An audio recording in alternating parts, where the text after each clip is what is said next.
Hi, and welcome to this IMPETUS interview. Today, we're joined by Markku Luoto from the Baltic Sea 3D Wreck Ontology project as part of the Maritime Archaeological Society of Finland, or MARS. This project received an honorary mention at the 2025 European Union Prize for Citizen Science, and today we're going to talk about the importance of protecting this underwater heritage, how citizen scientists have been involved in collecting the data, and how these 3D models are produced and shared with the wider society. Thank you very much for joining us, and I hope you enjoy this interview. Thank you for joining us, Markku Luoto. Uh, uh, just as a quick introduction to your project, the Baltic Sea 3D Wreck Ontology project is part of the work that you do with the MAS, which is the Maritime Archaeological Society of Finland.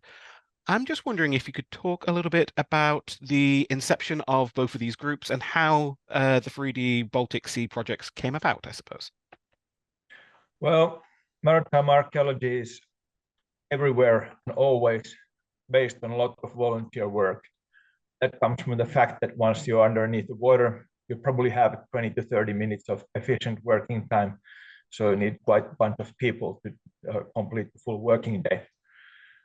Thus, Maritime Archaeological Society, even if it was founded in 1995, its roots go back to the mid-60s when the maritime archaeology emerged as a science around the world, largely due to Jacques Cousteau's TV shows and films.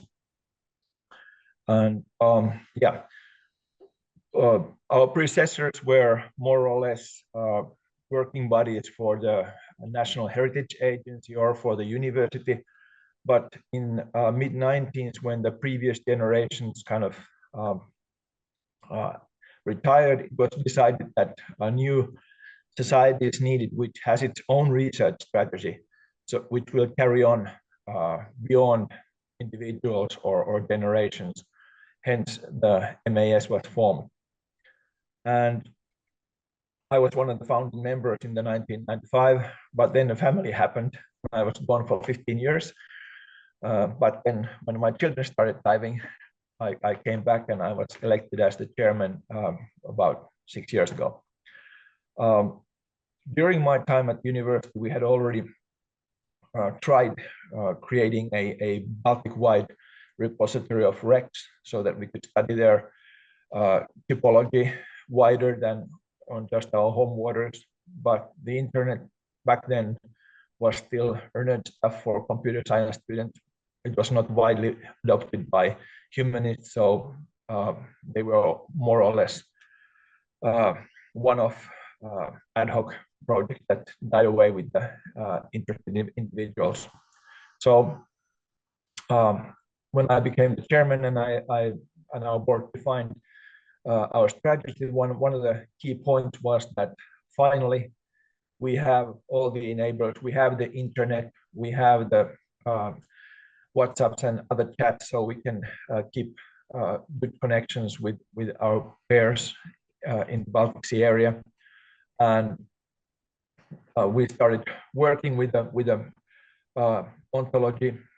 It was very limited in the beginning, but by cooperating with all the researchers in Finland and Estonia and Sweden, we gradually built up the data model, which was found to be most practical in terms of being able to collect from a new Wrecksite in one day, but that's being useful for a researcher later on.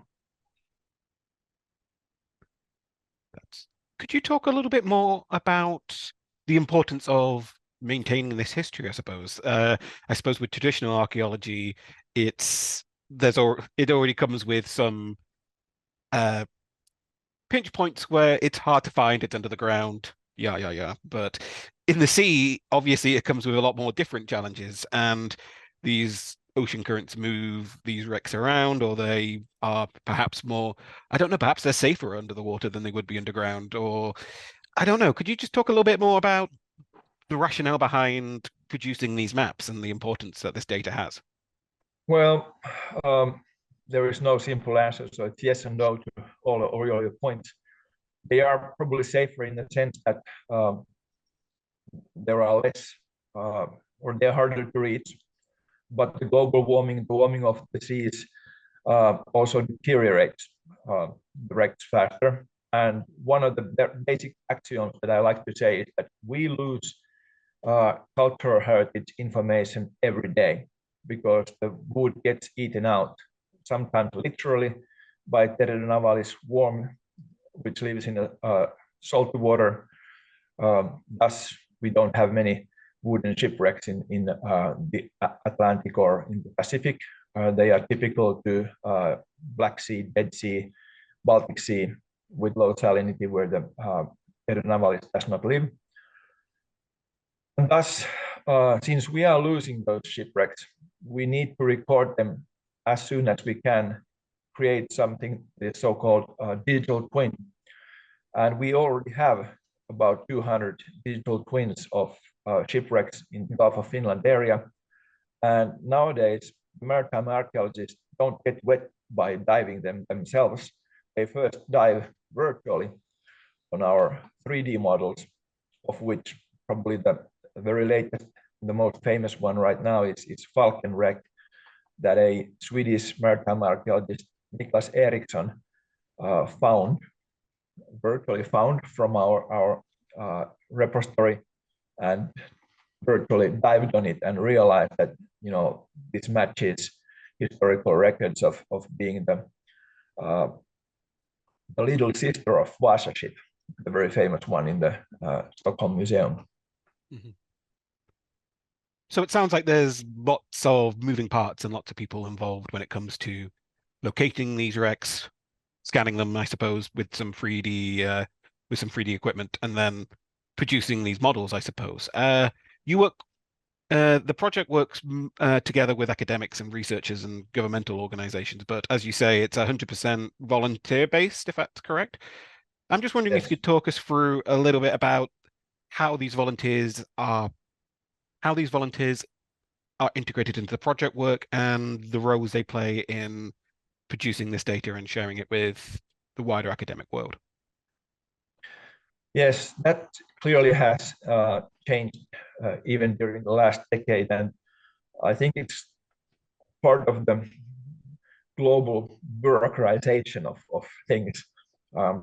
30 years ago, it was easy for the National Heritage Agency to organize research camps where volunteers would participate, but then the liability issues and lawyers came in, and now it's almost impossible for government officials to arrange anything where non-government bodies are present. The same goes pretty much for the academic world as well, due to the limitations of funding of the universities. So that kind of came about that we were the only body in the existing business, so to say, who had less infringement by different sides to work on. And the Finnish legislation kind of still goes back to our hunter-gatherer times, so that it reflects working together and volunteer work and citizen society. So we can do things that the private companies, government bodies, or universities cannot. So it's kind of natural for us to be the common nominator and bring in everybody to work together. We apply for the funding. We have about 200 members. We do the basic training and recruit new people through that system. And I think it will not change anytime soon. As I said in the recent UNESCO meeting, that the world has gone for the West, and there will be less and less money for humanistic sciences. So we have to find this, how to utilize the resources that are already there and the free time of people with passion to the subject. I suppose this kind of rolls back to a little bit because the Finnish Heritage Agency within Finland reduced their involvement with this work a little bit and took away some just took away some of the resources you might have, but kind of put the responsibility and the onus on yourself in this project. And it's like across the world, we're seeing countries perhaps stepping away from taking responsibility for their heritage sites, and even in America, where they're taking like stepping away from UNESCO entirely. And I'm just wondering what sort of challenges and what opportunities it has from you as an organization having this opportunity to take on the project yourself in a more holistic way, but also the challenges of that, like not having this additional governmental support has for your work. Well, challenges are many, Challenges and mostly.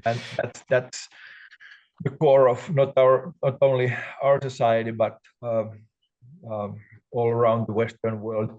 The citizen society, as we know it, where people had associations for this and that, and a lot of enthusiasm and great things were built on volunteer work, that has diminished. People have been more used to paying for things and waiting for the commercial solution or the government to take care of that, depending on the point of view. So that's clearly a challenge. But thankfully, diving and maritime archaeology there too still holds quite strong position among people's free time. And our typical members are quite experienced divers who have already been to the Red Sea and Caribbean, and they've seen all there is to see. Mm-hmm. And then one day they realize that their children are growing up and they have more free time, and then they're wondering that, is there something useful I could do?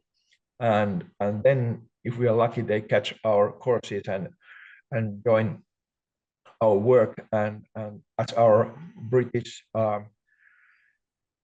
sister organizations say, we provide diving with the purpose. Mm-hmm. So I think it also kind of allures the people through having some purpose instead of work. And the retired people are also a strong force that we are using. However, the retirement age is going up every year. I get older, so I don't know what's going to happen in the future. But if we look at the benefits, then one of the clear benefits is that as the world is changing from education society and academic society to capability society, where, for example, in natural sciences, nobody asks what you studied, where you came from. It's like, can you prove your point? I think that kind of thinking is also entering the humanistic sciences, and that enables much more cooperation when the academic world and the government agencies are not kind of looking at it only from their perspective, but they are forced to make cooperation between other bodies. Then we get this kind of holistic work where everybody brings in their resources and specialities, and we get much more done. Mm-hmm. I suppose it just goes to show with the amount of volunteers and the interest there, has that also been reflected somewhat with other public engagement and public interest, I suppose?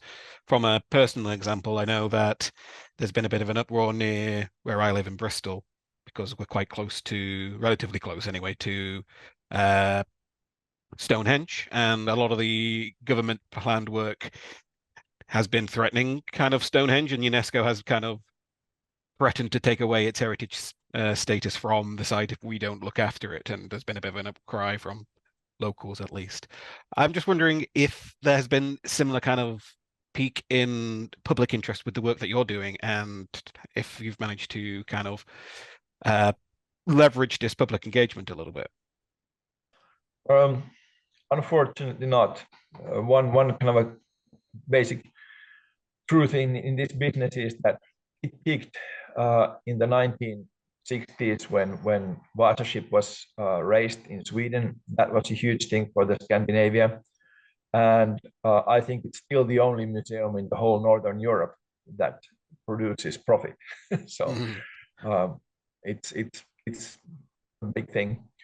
And also the interest in diving was much larger in the 70s and 80s due to Jacques Cousteau. So we are in a decline of public interest on many of these things, but it's not so dependent on, let's say, of the general public.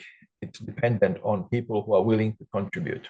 Sure. And for the time being, at least the number of people willing to contribute is at least remaining the same. We are getting about 10% growth every year in number of volunteers. So I'm looking at it positive this way, that people who are willing to contribute still get born and get old, and then we get new members.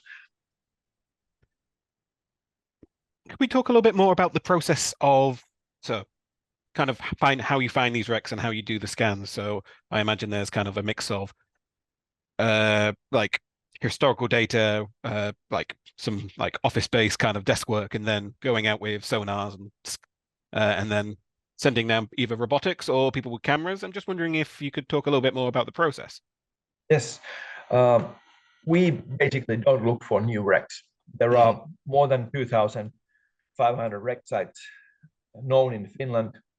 Something like less than 1,000 have ever been visited. So our work is 99% that we go and visit a known or suspected wreck site for the first time. And I always say that we don't look for wrecks. We try to explain and distinguish what they are. And in that work, creating the 3D model, typically with the divers with cameras and using photogrammetry to create the 3D model. That's the only feasible technology in Baltic Sea where the visibility is 1 or 2 meters, especially in the shallow areas. No laser scanners whatsoever. We tried all of them. They might be useful in a good condition for a small part of a wreck or a small artifact, but if you're talking about quarter of an hectare area, then they are useless. In the deeper wrecks, we of course use ROVs, so underwater drones equipped with cameras, but there the challenges still are that there is no good navigation system for them, so it's very hard. Still, the best and most used way is to send divers down, and then you need a lot of them. We typically, when we go out for an expedition, we have 2 dozens of divers, so that we get this continuous cycling of researchers down. But that's only part of the story, as you said. Big part is spent on the computer, and uploading the material from the cameras, annotating it, because the divers down also make or take remarks on anomalies on the wreck that they've not seen before. And the other hand, if there is, for example, a coin in the mast, that was a very common habit, to put the coin between the ship and the mast, so to say, to bring good luck and also to tell when the mast were last changed. So that's something you cannot do virtually. You need a man to do that.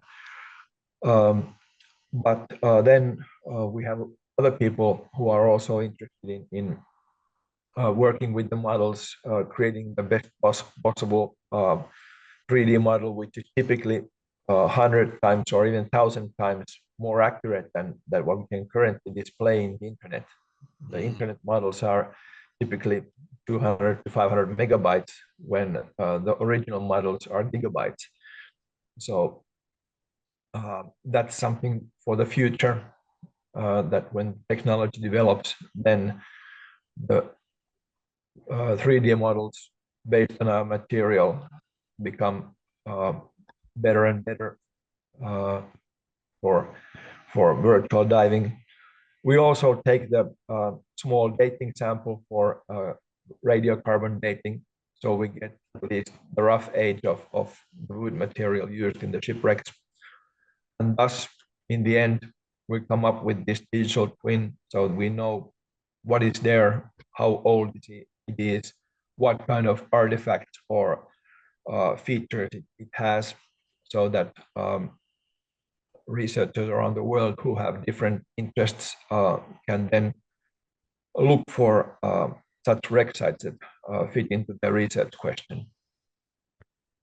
So I suppose, as you say, there's only so much you can upload onto the web, but it feels like it's kind of the direction of travel to upload these 3D twins onto an interactive map and have like a database of wrecks that, as you say, you could virtually dive around or have a look at these wrecks just by going to a certain place on a map, either looking at it online or downloading it and having this resource available for other interested researchers or interested parties, I suppose.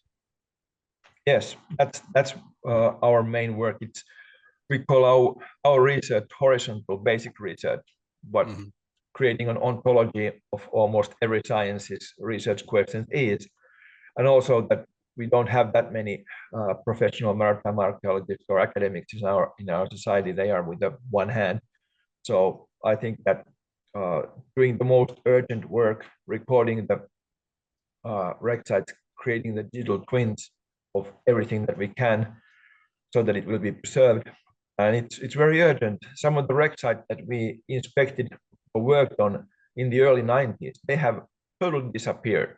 What's left is in the mud, but what was above the mud has been eaten out by the currents and sand traveling with them and other biological activities. So it's not something that's going to happen in 100 years or 200 years or 1,000 years. It's happening every day. And this is what sets us apart from land archaeology, where things typically stay put for hundreds or thousands of years unless they are disturbed. In maritime archaeology, if it's visible in the water column, it will disappear sooner or later. And because of the global warming now, the pace has gone up tenfold. And that's just due to the warming oceans and the more energy and biological action, I suppose, and also perhaps stronger tides or difference in water currents and that sort of thing. Yeah, it's a very complex and chaotic system, but there's no doubt that it's happening. What's the man-made part? It's a good question because we are living in an interglacial period. So for the next 40,000 years, Finnish waters will get warmer, but there is also a lot of pollution coming from agriculture, industry, especially in the east. So all these things, they affect it in different ways. And then there's looting. There are more and more international,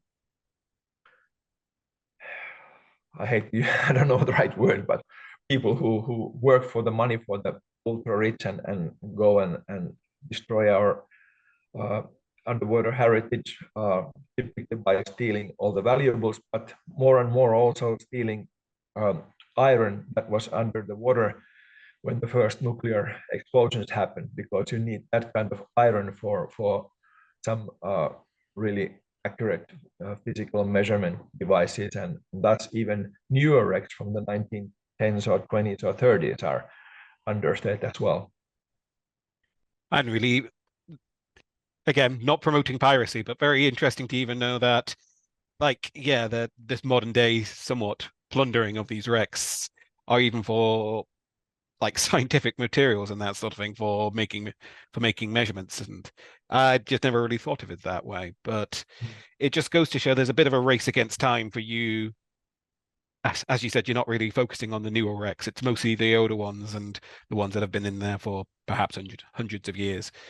And there's a real race against time with, as you say, with the risk of these pirates perhaps disturbing these sites or the effects of climate change. I'm just wondering about how important it would be moving into the future. You said previously about cooperating with other groups in the Baltics and other countries, perhaps. I'm just wondering if there's what the framework is in place to collaborate with these groups. Well, the UNESCO has this Underwater Cultural Heritage Convention that was founded in 2001, which has a very active NGO board attached to it. And we are a member of that.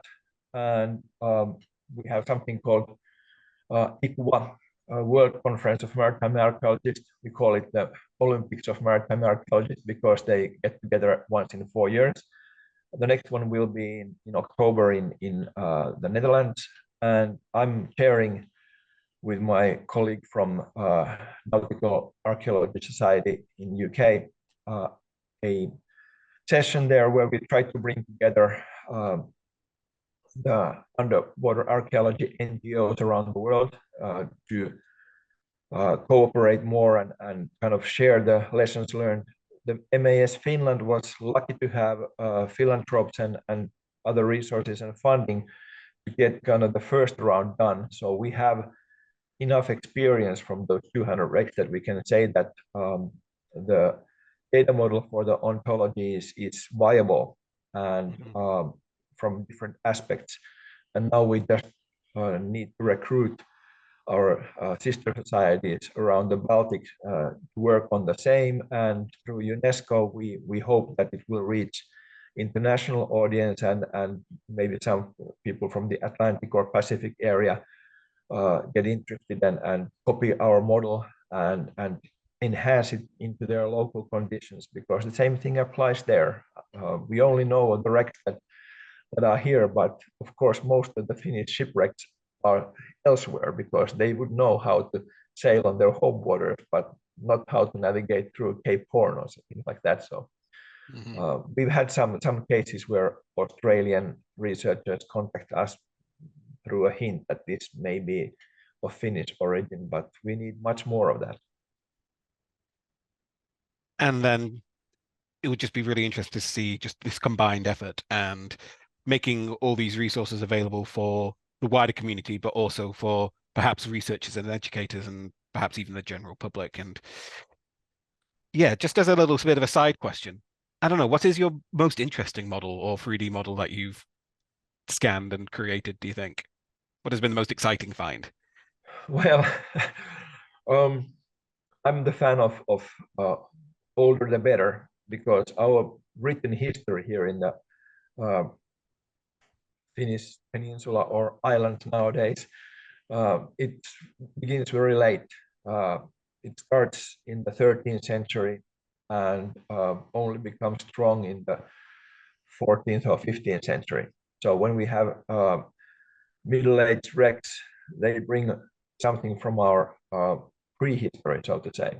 And there is already not proven by any single wreck, but the quantities and the dispersion of origins of the wrecks that we have studied already challenges the popular history of Finland's international connections. They were previously always kind of tied to Sweden or Russia and the wars in between. But by our research so far, we can say that the southern aspect has been neglected.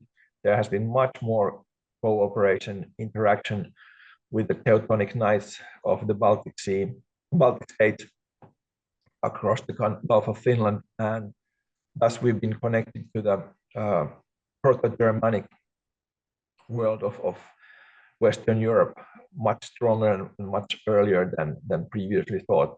So that would be my answer. It's in numbers, not in single wrecks. But of course, it's very, very rewarding when a researcher from US calls us and says that, hey, would you have a battle-broken cannons from the 18th century warship? And then we go and say, well, we have those warships. Let's search a little bit. In 10 minutes, you find 3 broken cannons, and the guy flies over to Finland, and then we go diving and researching them. Of course, that's super when your work becomes what we call standing on the shoulder of giants, and somebody else utilizes it and develops further. Same goes with the Falcon wreck that Niklas Eriksson from Sweden solely used our digital twin to initiate his research, and that's very rewarding. And I suppose for researchers, it's one thing seeing a digital model of it, but being able to take someone, like show them what the model looks like, and then to be able to take them diving, it must be a very good adventure and like a very fulfilling kind of final step, I suppose. Just sort of like seeing this history kind of caught in time underneath the ocean, I suppose.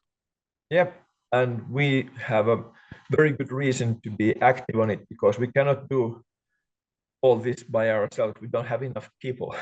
Mhm. There are 5 million Finns and probably uh, several thousand divers, of which 200 are interested, and we get about 20 to 30 digital twins every year. So my grandchildren will be finishing the job. But unless we have more foreign interest and research around the world, then those models don't get studied. There is currently two Finnish academics who study the models and work on them, but we have now almost 20 people from around the world studying our material and developing their research questions further. I suppose this kind of winds down nicely. You've already answered a little bit of it, but it's sort of my final official question is what is in the future for the MAS and the 3D Baltics project? Are you excited for new technologies like 3D printing? I know perhaps 3D printing a wreck might be a bit surplus to requirement, but there might be some tactile reason why you want to see it in person. Or Well, like future collaborations, or what's in the future for the project and MAS? well, by far our biggest project is that we want an shipwreck aquarium in Helsinki. And we finally gotten a little bit further with that because the city of Helsinki is planning a piece of land for it. It's very traditional in a sense that it's a place where people go to, but we realized that we need kind of a showcase, a physical thing that appears in postcards and people take selfies with. It's hard to take a selfie if it's only virtual. And also we need a place where to put the artifacts. Most of the, I would say 99 out of 100 shipwrecks will remain in the bottom. Nothing will be done. They will not be erased and put into a museum. But there are artifacts that need to be erased and put into a museum, otherwise they are stolen. So we need that kind of a place. And since we cannot compete with Vasa ship, no one can because it had thousands of sculptures and it was built as a piece of king's ego, not a ship really. Mhm. So it's there. It will be. It's the final statement of the most interesting ship itself. But we have a lot of trader ships in Finland with tens of thousands of cargo items. Uh, we are dreaming of putting one of them in a big aquarium and then researching it there in the aquarium so that the audience will see the maritime archaeologists at work every day and see those cargo items being brought out every day, and thereby also being educated what lies underneath the other wrecks, the 3D models in um, their own booths and everything, so that there is kind of a science center for Mhm. underwater cultural heritage that you can visit as an individual, school, class, whatsoever. That sounds fascinating. It's somewhat the same logic as like the dinosaur bones you see in museums may not necessarily be the same bones. There may be plaster casts or whatnot, but it's like a physical representation of what is untouchable and undisturbed in the oceans, just a few miles off course or offshore or whatever. Yeah, but you touch the same thing by saying printing out the 3D models. Yes, they just need to be huge. Mhm. And since we Yes, have the real yes. ones, hey, let's take a real one. That's fantastic. I love that idea. I've reached the last of my official questions. I just wanted to pass it over to you to see if we'd missed anything or if you wanted to share any other information about the project or your work.